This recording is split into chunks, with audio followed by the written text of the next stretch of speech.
আজ dragon fruit পলিনেশনের video অর্থাৎ পরাগায়নের ভিডিও দেখাবো আপনাদের। এটা খুবই একটা সোজা পদ্ধতি। হাতে একটা ব্রাশ কিংবা তুলি হলে সব থেকে ভালো হয়। তো যে ফুলটা ফুটেছে দেখছেন, ফুলটার আমি চেষ্টা করবো পরাগায়ন করতে, কারণ পরাগায়ন করে দিলে গাছের ফলের সাইজটা একটু বড় হয়। দেখা যাক, তো দেখতে থাকুন আমি কীভাবে করছি।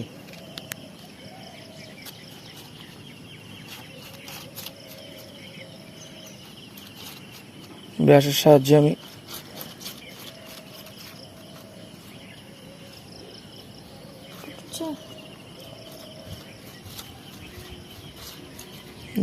নেওয়ার চেষ্টা করছি। সামনে থেকে দেখাতে পারতে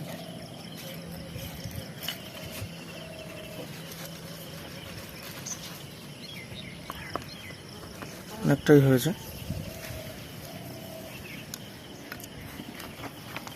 দেখছেন এই রেণুগুলো, এটাকে নিয়ে আমি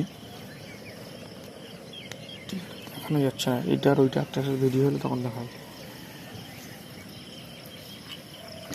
একটু উঁচু করে ধরবেন, জাস্ট এই হাফুলটা দিয়ে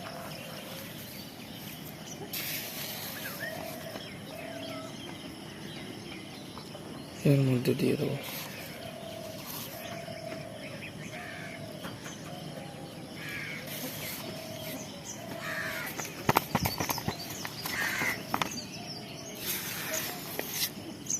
ব্যাস, আমার পরাগায়ন সম্পন্ন।